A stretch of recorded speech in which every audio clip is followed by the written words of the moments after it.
Le magazine littéraire Épilogue est une présentation de la Librairie du Quartier. Merci à ce précieux partenaire et à leur équipe de libraires. Vos prochaines lectures vous attendent au 1120 Avenue Cartier. Vous trouviez que ça déménage? Je suis sûr que ça déménage plus que ça, la frontière entre le Mexique et le Texas. Steville! Oh là là, oui. J'ai l'impression, juste au titre, qu'on va peut-être changer légèrement de mood. Geneviève Bossé est avec nous pour sa première chronique à la radio. Bonjour Geneviève. Oui, bonjour à vous tous. Merci de m'accueillir parmi vous. Ben pour ce premier petit test, parce que comme on l'a dit en introduction, on te retrouvera aussi à Chute Madame Lee dès cet automne, donc dans l'autre magazine littéraire de CKIA, donc pour on est entre amoureux du livre. On se retrouve aujourd'hui, première chronique, pour nous parler d'un livre qui, comme je disais, là, sélection du prix des lecteurs du livre de poche en 2023, donc ça annonce toujours bien. Ça s'appelle... L'infini dans le roseau. Voilà. L'invention des livres dans l'Antiquité. C'est un essai. C'est écrit par Irene Vallejo. Donc, je ne parle pas espagnol, alors peut-être que mon accent n'est pas parfait. Autrice, essayiste, elle a étudié en philologie, qui est l'étude historique d'une langue par l'analyse critique de textes. Alors, pendant ses études, c'est une passionnée de grec et d'Homère. Alors, toutes ses publications, ses sujets d'études tournaient autour des langues anciennes, et c'est ce qui a mené à l'écriture de l'essai dont je vous parle aujourd'hui. Publié en 2020, des prix littéraires en Espagne. C'est un des plus grands succès de non-fiction en Espagne. Moi, j'ai le format poche, donc publié au livre de poche. C'est quand même 600 pages, mais ça se lit très, très bien. Puis je vous dirais que ça se lit même comme un roman. Ce qui fait en sorte que... Moi, ça me fait beaucoup penser à Sapiens. Donc, on a l'impression qu'on nous raconte une histoire... puis, il y a vraiment une trame narrative.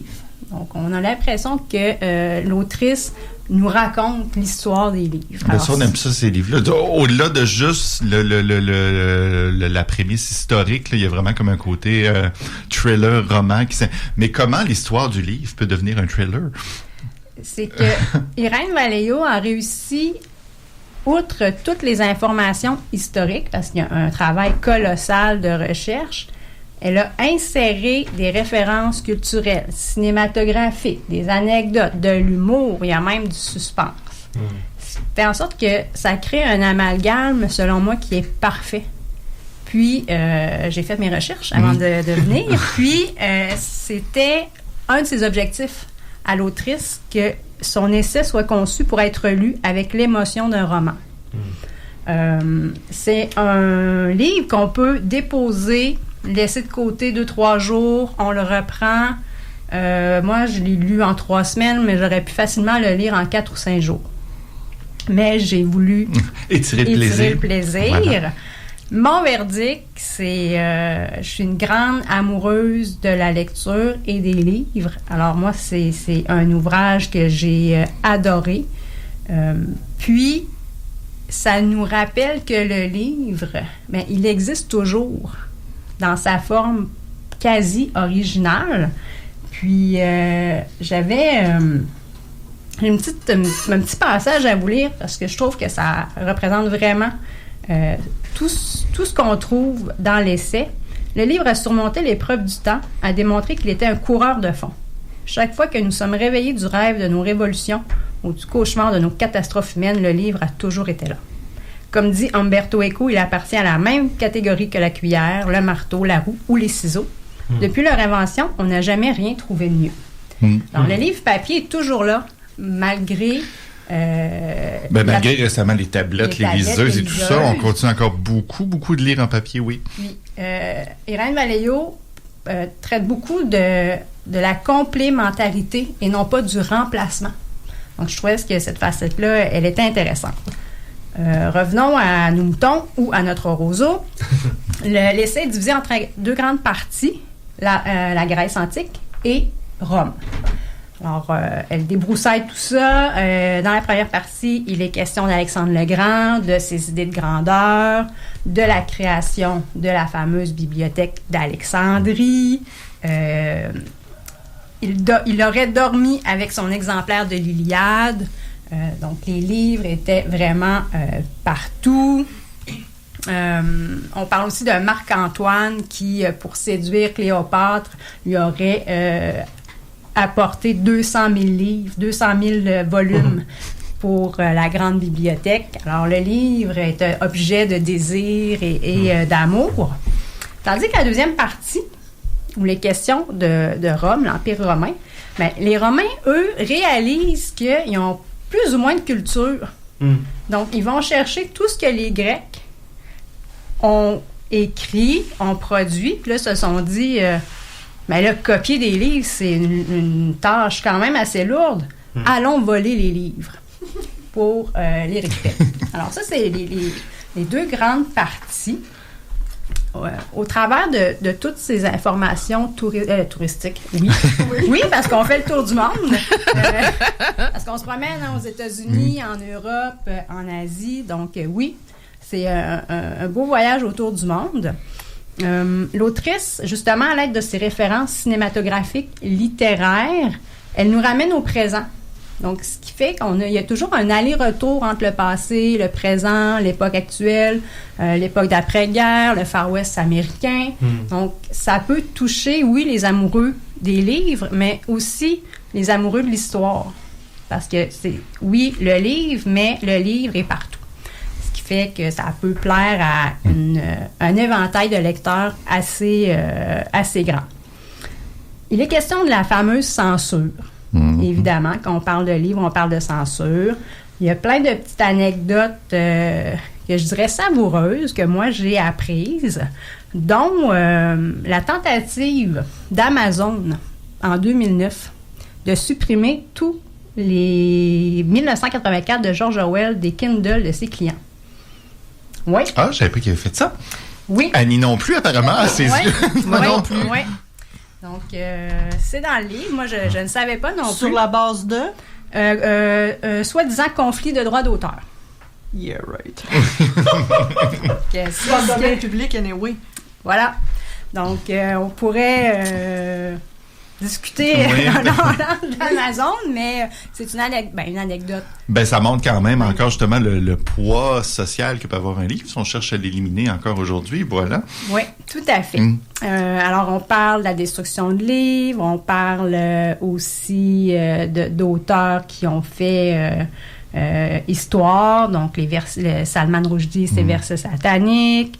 On parle aussi de la destruction de la bibliothèque de Sarajevo en 1992, même si on avait disposé des drapeaux bleus sur les toits pour indiquer que c'était un patrimoine culturel. Donc, il y a toutes ces petites et grandes histoires qui nous rappellent que le livre, certains le voient comme un danger, comme une arme.